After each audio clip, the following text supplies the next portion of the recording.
En la Venezuela actual, cientos de presos políticos permanecen recluidos en varios centros carcelarios como el Rodeo y el Helicoide, y los que han sido liberados han sido silenciados, no pueden dar declaraciones por medio a represalias, un silencio acordado entre todos ellos que acentúa las oscuras intenciones del régimen. Sin embargo, Camilo Pierre Castro, un profesor de yoga francés de 41 años, detenido arbitrariamente el 26 de junio del 2025, y puesto en libertad recientemente, ha decidido declarar públicamente y confirmar las terribles vejaciones a las que fueron víctimas durante prisión y confirmando el horroroso método de la tortura blanca en Venezuela. Unas declaraciones que deberían estar dándole la vuelta al mundo. Escuchemos su testimonio. Así lo reseñaba la cadena Blue Radio de Colombia. Señor Castro, bienvenido a Blue Radio. Buenos días. Muy buenos días. Sí. Señor Castro, ¿usted fue liberado en qué condiciones? ¿Con qué medidas cautelares impuestas por el gobierno de Venezuela? No tengo ninguna idea sobre eso, ya que tuve que firmar varios papeles y ingresé en el avión hasta España y Francia sin ningún papel. Lo único que yo tenía conmigo era mi pasaporte. Vale, ¿a usted lo soltaron? ¿Estaba en qué cárcel en el momento de su detención o durante el tiempo de su detención? Yo estuve en el Rodeo 1, entonces con todos los que fueron liberados hoy, ayer, los españoles, toda esta gente de la cual ustedes están hablando ahora. Pero de medidas cautelares, nosotros, la mayoría de nosotros, no hemos recibido ninguna especificación. Lo único que he firmado antes de salir eran papeles donde yo estipulaba que no iba a hablar de las instalaciones y que he visto y que tuve buen trato. O sea, fuera de todo, lo tuvieron preso y querían que usted saliera hablando bien. Sí, eso es la idea. Obviamente son las últimas instrucciones que nos dan de forma oral, pero el tema mío es que es diferente, es que yo no estoy en el territorio venezolano y por eso estoy aquí. En este día estoy en Ginebra, en Suiza. Tuve citas con diferentes oficinas de la ONU y yo me puedo permitir de hablar más libremente e intentar hacer visible la voz de los venezolanos. De acuerdo, y se lo agradezco mucho porque llevo todos estos días de este año 2026 buscando a estos presos políticos liberados. ¿Usted fue detenido, acusado de qué ante la justicia de Venezuela? Bueno, nosotros al principio fuimos detenidos de forma totalmente arbitraria, es decir, sin ninguna razón. El hecho es que simplemente fuimos detenidos, yo por ser francés, otro por tener una playera blanca, o sea, cualquier pretexto, es decir, eso se llama detención arbitraria. Después, estando en el Rodeo 1, después de Camilo, varios meses... Pero antes de que nos cuente la historia de qué pasó en el rodeo, ¿a usted por qué lo detuvieron? Por ninguna razón. Por ninguna razón, así como lo hacen. ¿Cuál fue la argumentación que le dieron a usted? Usted supuestamente para el régimen era espía por extranjero. ¿Por qué lo detuvieron? Sí, a los 3 días, o sea, a los pocos días empezaron a hablar de temas de espionaje, de terrorismo, pero eso también es totalmente es fundamento, entonces por eso insisto con eso.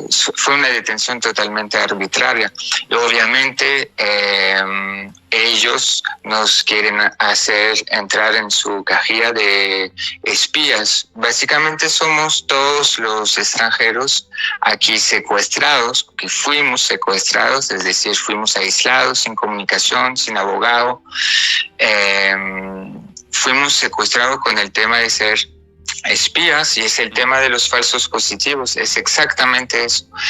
Es decir, cuando yo llego en el Rodeo 1, esta política y esta administración ya estaba, entre comillas, funcionando.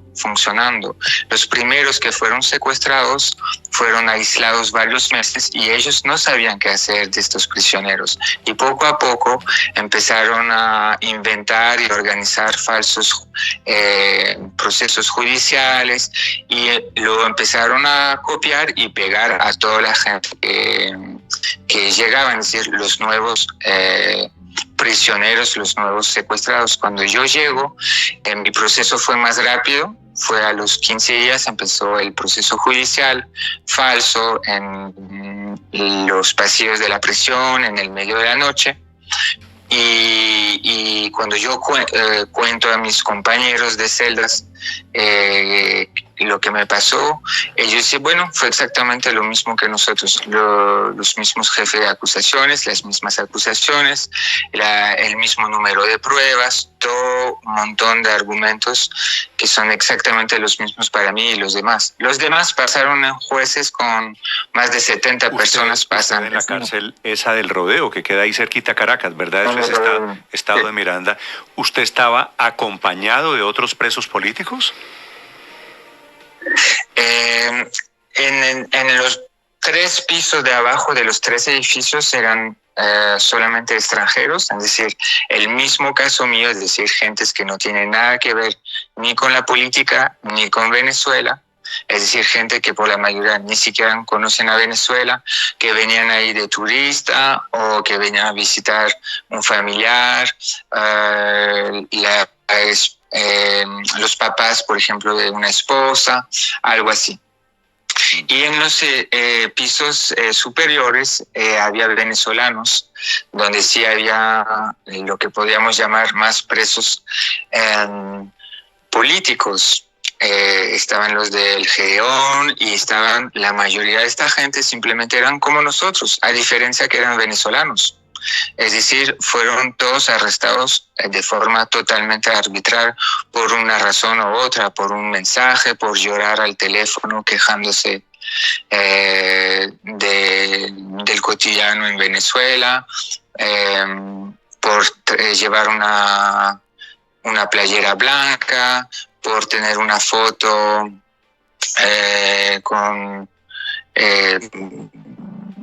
en una manifestación. Y entonces sí, ahí había muchos otros venezolanos presos políticos. De hecho, eso es mi gran inquietud. Yo veo que están sacando de a poquito a estos extranjeros.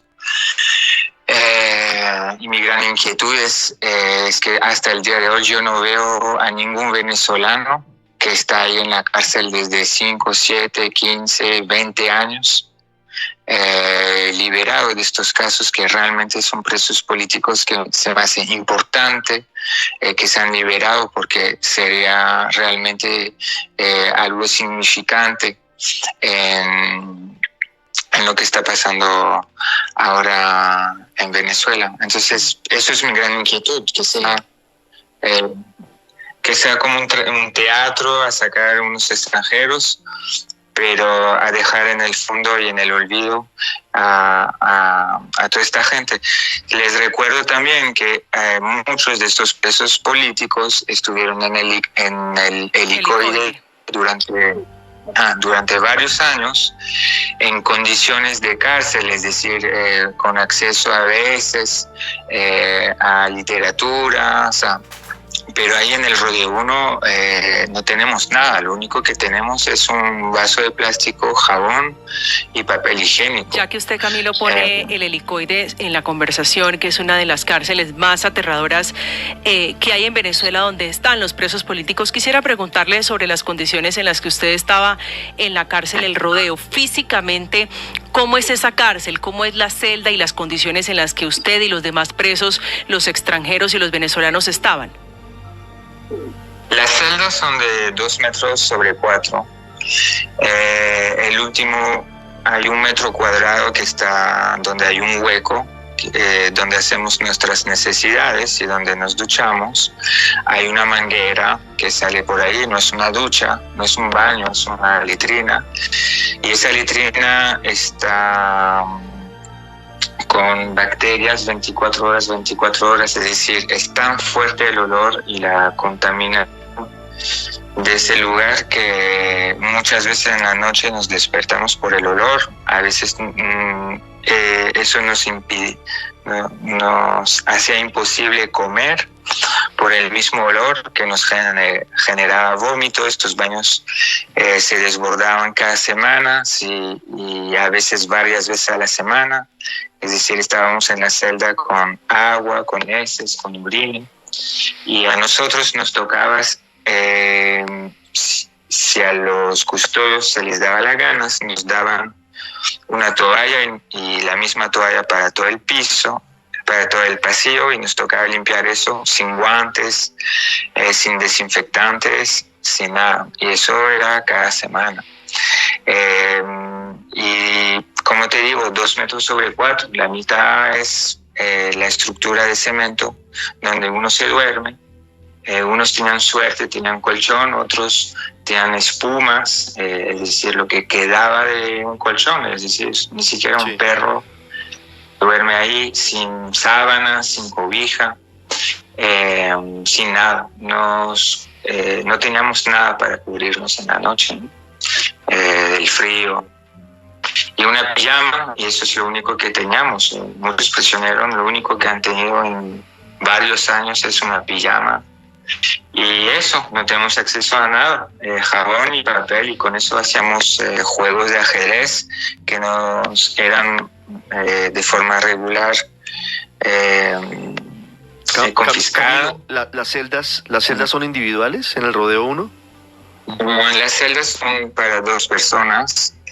Y entonces hay una estructura de cemento para una persona más abajo y una estructura más arriba. Pero esa estructura igual era peligrosa. Se habían quebrado 2 veces y hubo unos heridos. Yo no sé si hayan muertos o si simplemente heridos, pero esta estructura se había quebrado, entonces era un peligro también dormir ahí para el compañero que está ahí abajo. Y las ventanas, hay fotos que se ven del Rodeo 1, pero no corresponden a la realidad del Rodeo 1 de hoy, porque se están haciendo mejoras de forma cotidiana ahí, pero no mejoras para mejorar las condiciones, sino mejoras para hacer los muros más altos, las ventanas más chicas, alejar, entre comillas, la estructura de la cama de la ventana para no poder tener acceso a la ventana, para impedir cualquier tipo de comunicación. Y todas las mejoras que se hacen es para que sea más difícil vivir ahí, que el aislamiento sea más fuerte y que el sentimiento de, digamos que a nivel psicológico uno se siente chiquitito frente a la estructura de esa cárcel, ¿no? Y en el cotidiano, algo que es muy marcante ahí en el cotidiano del Rodeo 1 es que todos los desplazamientos que teníamos se hacían siempre con capuche y esposados. Varias veces jugaron a humillarnos, dejándonos afuera en los patios durante varias horas encapuchados bajo el sol. La gente se desmayaba, jugaban con nosotros, se reían de nosotros, nos humillaban. Torturas. Son torturas permanentes. Claro. Camilo, sí, ¿cómo todo un era? sistema de torturas. Sistema de torturas. ¿No? Ya le voy a preguntar quién es el cerebro de todo esto, pero antes quisiéramos saber cómo es el régimen de alimentación en la cárcel del Rodeo 1. ¿Cuántas comidas al día les dan y qué les dan de comer? Cuando yo llego, entre comillas, los otros compañeros me dicen: estás llegando en un buen momento, Camilo.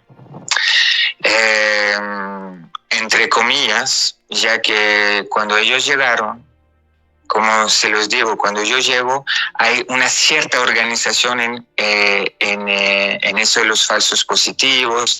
Entonces, cuando yo llego hay un poco de comida 3 veces al día. hay de vez en cuando servicio médico, pero había que esperar a veces una semana, a veces 15 días para ir al servicio médico, y ese servicio médico no tenía nada, tenían 3 pastillas y ya. Gente se enfermaban, yo regresé aquí con muchos problemas de estómago, con parásitos y digamos muchas cosas a nivel de la piel. Y entonces cuando yo llego hay comida, pero no les voy a decir que era buena comida, no era una comida que nos daba, que no era un gusto comer esa comida, la verdad, era muy repetitiva. Y los primeros meses, es decir, yo diría los 6 primeros meses, todos los compañeros sufrieron muchísimo. Esta gente cuando llegaron fueron aisladas, había nada más 2, 3 prisioneros, no tenían nada de patio, no había comida. Camilo, los primeros... déjeme interrumpirlo ahí. Usted es profesor de yoga, ¿verdad? Sí. Sí. En esas circunstancias, con la comida asquerosa que le intentaban dar, con la circunstancia de una cárcel pequeña, en malas condiciones de salud, como nos está describiendo, ¿usted tenía tiempo, tenía ganas? ¿El yoga lo salvaba? Entonces hay una gran contradicción en el rodeo 1. Uno podría pensar que es el mejor lugar para tener tiempo para meditar y hacer yoga. Y no, porque hay toda una organización de la tortura psicológica que hace que de forma constante en el día, hasta en la noche, siempre hay un estímulo, pero no es un estímulo, digamos, cultural, son ruidos, tenemos que... a las 5 de la mañana nos llaman y nos piden nuestro nombre, gritándonos, después llega... Todo eran protocolos. Teníamos varios protocolos que teníamos que seguir durante el día. Y para mí era muy difícil meditar y hacer yoga. De todas formas, es el peor lugar para hacer yoga. O sea, realmente el rodeo 1 es el infierno en la tierra. Son cosas que son muy difíciles de describir así, porque la lista es muy larga y el tema de la tortura blanca, de la tortura psicológica, es un tema muy sutil, pero muy bien trabajado, que hace que básicamente con el tiempo pierdes tu humanidad, pierdes tu identidad, pierdes la fuerza, te vuelves totalmente sometido, pierdes la noción del tiempo y estás aislado, sin comunicación con el exterior, y se te hace entender que no hay nada que hacer y que tú puedes rebelarte, eso no va a cambiar nada lo que pasa adentro ni afuera. Los intentos de hacer huelgas de hambre o las veces que no queríamos comer por una u otra razón, se nos amenazaba de entubarnos, es decir, torturarnos, o de llevarnos en una sala, una cámara de gas debajo en el sótano, donde se encerraban a la gente y donde se los torturaban y donde se les... por un huequito en el muro se les ponía un gas lacrimógeno, o el cuarto piso donde se pegaban, torturaban. Pero usted me está describiendo unos campos de concentración en Venezuela siglo XXI, es decir, sí. el socialismo del siglo XXI que tanto habla de Hitler y del nazismo, no muy diferente de lo que usted vive allí en la cárcel. Sí, exactamente. Se trata de toda esa cultura humana que ha desarrollado durante siglos, durante milenarios, una cientificación de cómo deshumanizar a la gente, humillarlos, maltratarlos. Efectivamente, son el mismo tipo de tortura, el mismo tipo de técnicas.